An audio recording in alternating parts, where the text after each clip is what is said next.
Hello, and welcome to Bookspot. I'm Earl Wyenberg. This time we will continue with our reading of Rewards and Fairies by Rudyard Kipling. Dan and Una are eavesdropping on a conversation between Puck and a man from the very border between the Stone Age and the Iron Age, who has just acquired his tribe's first iron knife. So came I back to my mother's house. There was a lamb to be killed. I cut it in two halves with my knife, and I told her all my tale. She said, "This is the work of a god." I kissed her and laughed. I went to my maiden, who waited for me at the dew ponds. There was a lamb to be killed. I cut it in two halves with my knife, and told her all my tale. She said, "It is the work of a god." I laughed, but she pushed me away, and being on my blind side, ran off before I could kiss her. I went to the men at the sheep guard at watering time. There was a sheep to be killed for their meat. I cut it in two halves with my knife and told them all my tale. They said, "It is the work of a god." I said, "We talk too much about gods. Let us eat and be happy, and tomorrow I will take you to the children of the night, and each man will find a magic knife." I was glad to smell our sheep again and see the broad sky from edge to edge and to hear the sea. I slept beneath the stars in my cloak. The men talked among themselves. I led them the next day to the trees, taking with me meat, wool, and curdled milk as I had promised. We found the magic knives laid out on the grass as the children of the night had promised. They watched us from the trees. Their priestess called me and said, "How is it with your people?" I said, "Their hearts are changed. I cannot see their hearts as I used to." She said, "That is because you have only one eye. Come to me, and I will be both your eyes." But I said, "I must show my people how to use their knives against the beast, as you showed me how to use my knife." I said this because the magic knife does not balance like the flint. She said, "What you have done for the sake of a woman, and not for the sake of your people." I asked of her, "Then why did the god accept my right eye, and why are you so angry?" She answered, "Because any man can lie to a god, but no man can lie to a woman. And I am not angry with you, I am only very sorrowful for you. Wait a little, and you will see out of your one eye why I am sorry." So she hid herself. I went back with my people, each one carrying his knife and making it sing in the air. Tsee, tsee. The flint never sings. It mutters, ump, ump. The beast heard. The beast saw. He knew. Everywhere he ran away from us. We all laughed. As we walked over the grass, my mother's brother, the chief on the man's side, he took off his chief's necklace of yellow sea stones. "How? I remember. Amber," said Puck. "And he would have put them on my neck." I said, "No, I am content. What does one eye matter if my other eye sees fat sheep and fat children running about safely?" My mother's brother said to them, "I told you he would never take such things." Then they began to sing a song in the old tongue, the song of Tyr. I sang with them, but my mother's brother said, "This is your song, O buyer of the knife. Let us sing it, Tyr." Even then I did not understand, till I saw that no man stepped on my shadow, and I knew that they thought me to be a god, like the god Tyr, who gave his right hand to conquer the great beast. "By the fire in the belly of the flint, was that so?" Puck rapped out. "By my knife and the naked chalk it was so. They made way for my shadow as though it had been a priestess walking to the barrows of the dead. I was afraid. I said to myself, my mother and my maiden will know I am not Tyr. But still I was afraid with the fear of a man who falls into a steep flint pit while he runs and feels that it will be hard to climb out. When we came to the dew ponds, all our people were there. The men showed their knives and told their tale. The sheep guards had also seen the beast flying from us. The beast went west across the river in packs, howling. He knew the knife had come to the naked chalk at last. At last! He knew. So my work was done. I looked for my maiden among the priestesses. She looked at me, but she did not smile. She made the sign to me that our priestesses make when they sacrifice to the old dead in the barrows. I would have spoken, but my mother's brother made himself my mouth, as though I had been one of the old dead in the barrows, for whom our priests speak to the people on midsummer mornings. I remember those midsummer mornings, said Puck. Then I went away angrily to my mother's house. She would have knelt before me. Then I was more angry, but she said, only a god would have spoken to me thus, a priestess. A man would have feared the punishment of the gods. I looked at her and I laughed. I could not stop my unhappy laughing. They called me from the door by the name of Tyr himself. A young man with whom I had watched my first flocks and chipped my first arrow and fought my first beast, called me by that name in the old tongue. He asked me leave to take my maiden. His eyes were lowered, his hands on his forehead. He was full of the fear of a god, but of me, a man, he had no fear when he asked. I did not kill him. I said, call the maiden. She came also without fear, this very one that had waited for me, that had talked with me by our dewponds.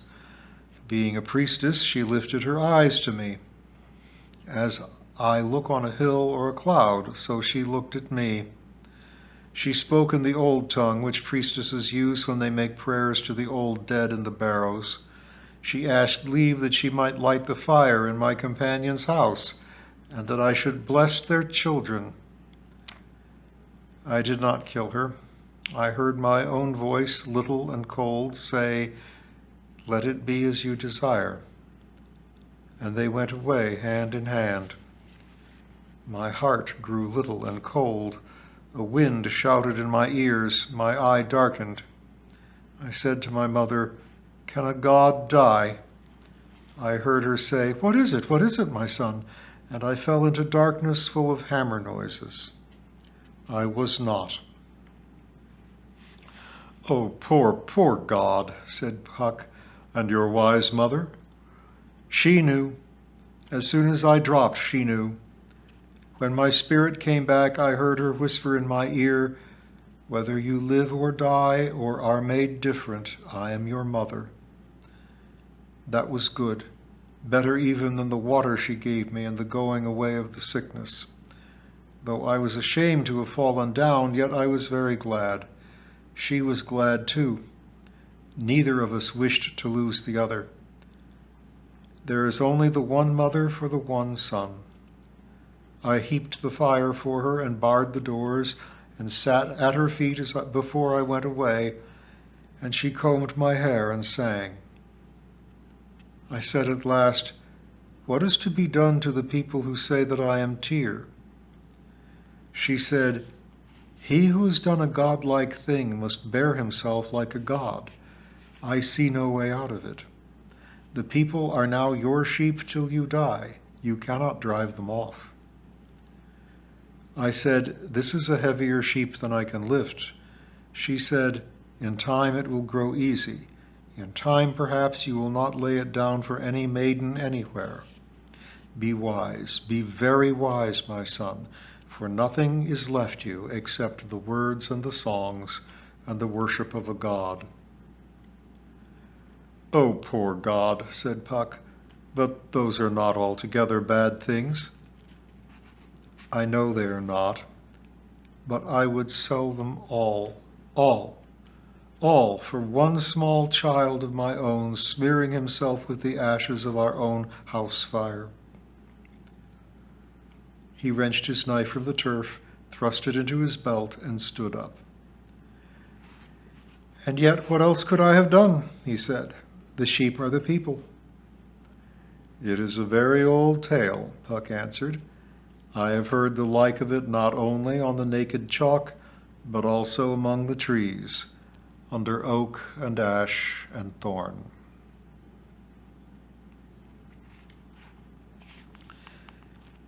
The afternoon shadows filled all the quiet emptiness of Norton's pit. The children heard the sheep bells and young Jim's busy bark above them, and they scrambled up the slope to the level. "We let you have your sleep out," said Mr. Dewdney, as the flock scattered before them. "It's making for tea time now." "Look what I found," said Dan, and held up a little blue flint arrowhead, as fresh as though it had been chipped that very day. "Oh," said Mr. Dewdney, "the closer you be to the turf, the more you're apt to see things. I've found 'em often.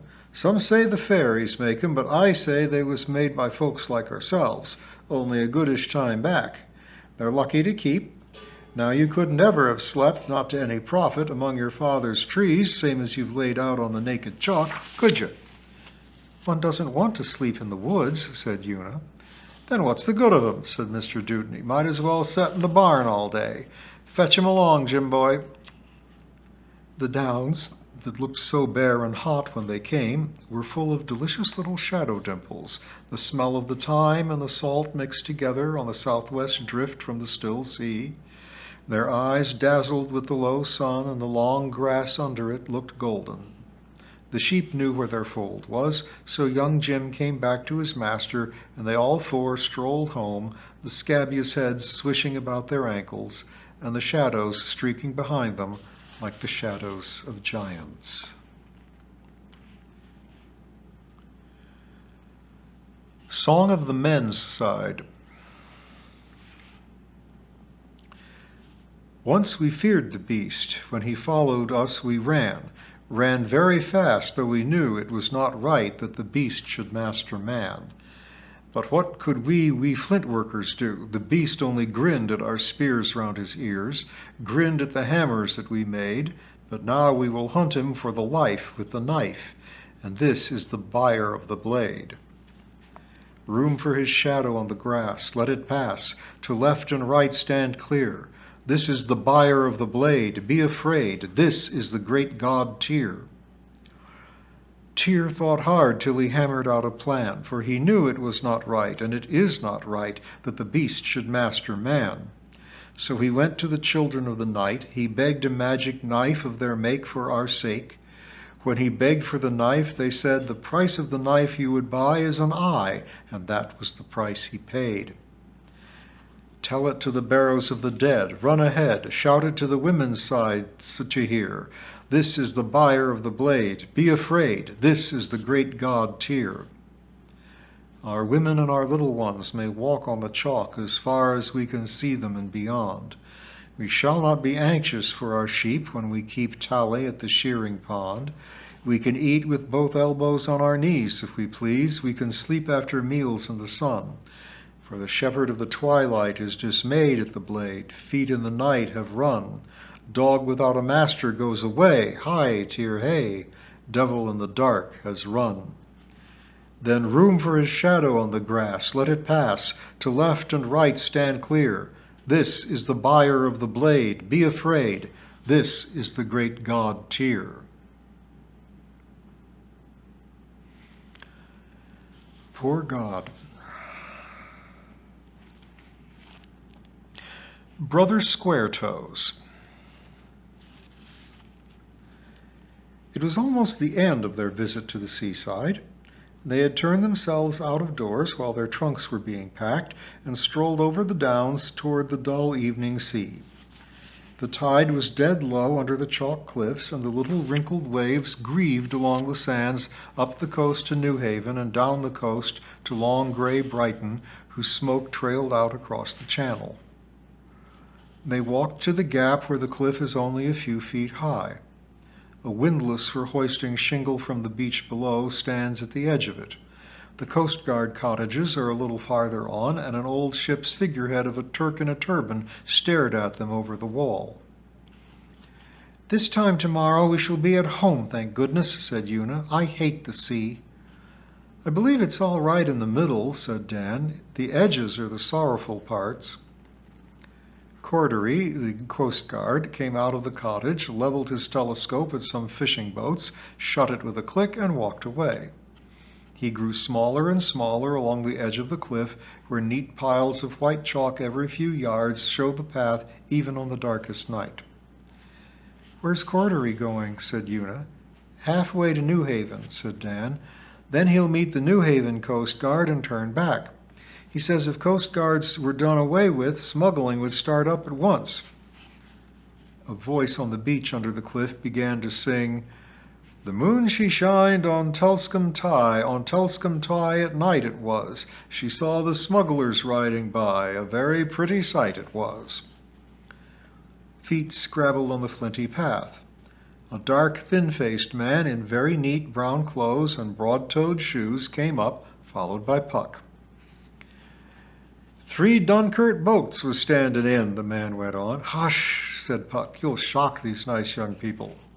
"Oh, shall I? Millie pardons." He shrugged his shoulders almost up to his ears, spread his hands abroad, and jabbered in French. "No comprenny?" he said. "I'll give it to you in Low German." And he went off in another language, changing his voice and manner so completely they hardly knew him for the same person. But his dark, beady brown eyes still twinkled merrily in his lean face, and the children felt that they did not suit the straight, plain, snuffy brown coat, brown knee breeches, and broad-brimmed hat. His hair was tied in a short pigtail, which danced wickedly when he turned his head. "Had done," said Puck, laughing. "Be one thing or t'other, Pharaoh, French or English or German, no great odds which." "Oh, but it is, though," said Una quickly. "We haven't begun German yet, and we're going back to our French next week." "Aren't you English?" said Dan. "We heard you singing just now." "Ah, that was the Sussex side of me. Dad, he married a French girl out of Boulogne, and French she stayed till her dying day. She was an Aurette, of course. We Lees mostly marry Aurettes. Haven't you ever come across the saying, 'Aurettes and Lees, like as 2 peas, what they can't smuggle, they run overseas'?" "Then are you a smuggler?" Una cried. "Have you smuggled much?" said Dan. Mr. Lee nodded solemnly. "Mind you," he said, "I don't uphold smuggling for the generality of mankind. Mostly they can't make a do of it. But I was brought up to the trade, d'ye see, in a lawful line of descent on," he waved across the channel, "on both sides of the water. 'Twas all in the families, same as fiddlin'. The Aurettes used mostly to run the stuff across from Boulogne, and we Lees landed it here and ran it up to London town by the safest road." "Then where did you live?" said Una. "You mustn't ever live too close to your business in our trade. We kept our little fishin' smack at Shoreham, but otherwise we Lees was all honest cottager folk at Warminghurst under Washington, Bramber way on the old Penn estate."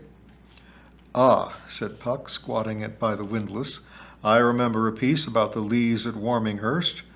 There was never a Lee to Warminghurst that wasn't a gypsy last and first.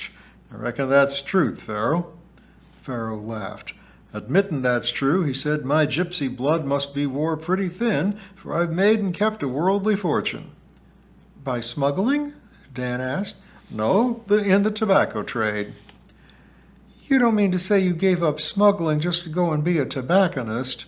Dan looked so disappointed they all had to laugh. "I'm sorry, but there's all kinds of tobacconists," Pharaoh replied. "How far out now would you call that smack with the patch on her foresail?" He pointed to the fishing boats. "A scant mile," said Puck after a quick look. "Just about. It's 7 fathom under her, clean sand. That was where Uncle Aurette used to sink his brandy cakes from Boulogne, and we fished him up and rowed him into the gap here for the ponies to run inland. One thickish night in January of '93, Dad and Uncle Lot and me came over from Shoreham in the smack, and we found Uncle Aurette and the Lestranges, my cousins, waiting for us in their lugger with the New Year's presents from mother's folk in Boulogne. I remember Aunt Cecile said she'd sent me a fine new red knitted cap, which I put on then and there, for the French was having their revolution in those days, and red caps was all the fashion. Uncle Aurette tells us they had cut off their King Louis's head, and moreover the Brest forts had fired on an English man-of-war. The news wasn't a week old. 'That means war again when we was only just getting used to the peace,' says Dad. 'Why can't King George's men and King Louis's men do on their uniforms and fight it out over our heads?'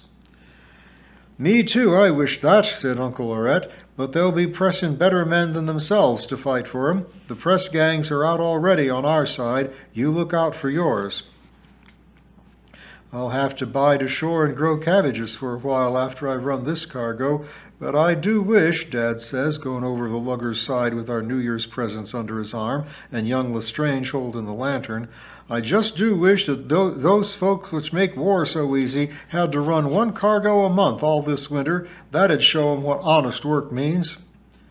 Well, I've warned you, said Uncle Aurette. I'll be slipping off now before your revenue cutter comes. Give my love to Sister and take care of the kegs. It's thickening to southwards. I remember him waving to us and young Stephen Lestrange blowing out the lantern. By the time we'd fished up the kegs, the fog came down so thick Dad judged it risky for me to row 'em ashore, even though we could hear the ponies stamping on the beach. So he and Uncle Lot took the dinghy and left me in the smack playing on my fiddle to guide 'em back. Presently I heard guns. 2 of 'em sounded mighty like Uncle Aurette's 3-pounders. He didn't go naked about the seas after dark. Then come more, which I reckon was Captain Giddens in the revenue cutter. He was open-handed with his compliments, but he would lay his guns himself. I stopped fiddling to listen, and I heard a whole sky full of French up in the fog, and a high bow comes down on top of the smack. I hadn't time to think or call. I remember the smack heeling over and me standing on the gunwale pushing against the ship's side as if I hoped to bear her off. Then the square of an open port with a lantern in it slid by in front of my nose. I kicked back on our gunwale, and it went under and slipped through that port into the French ship, me and my fiddle. Gracious, said Una, what an adventure. Did anybody see you come in? Said Dan. There wasn't anyone there. I'd made use of an orlop deck port. That's the next deck below the gun deck, which by rights should not have been open at all. The crew was standing by their guns up above. I rolled onto a pile of dunnage in the dark, and I went to sleep. When I woke, men was talking all around me, telling each other their names and sorrows, just like Dad told me pressed men used to talk in the last year of the war. Pretty soon I made out they'd all been hove aboard together by the press gangs and left to sort themselves. The ship, she was the Ambuscade, a 36-gun Republican frigate. Captain Jean-Baptiste Bompard, 2 days out of Le Havre, going to the United States with a Republican French ambassador by the name of Jeannette. They had been up all night clearing for action on account of hearing guns in the fog. Uncle Aurette and Captain Giddens must have been passing the time of day with each other off New Haven, and the frigate had drifted past him. She never knew she'd run down our smack. Seeing so many aboard was total strangers to each other, I thought one more mightn't be noticed. So I put Aunt Cecile's red cap on the back of my head, and my hands in my pockets like the rest, and, as we French say, I circulated till I found the galley. What, here's one of them that isn't sick, says the cook. Take his breakfast to Citizen Bompard. I carried the tray to the cabin, but I didn't call this Bompard citizen. Oh, no, Mon Capitaine was my little word, same as Uncle Aurette used to answer to King Louis's navy. Bompard, he liked it.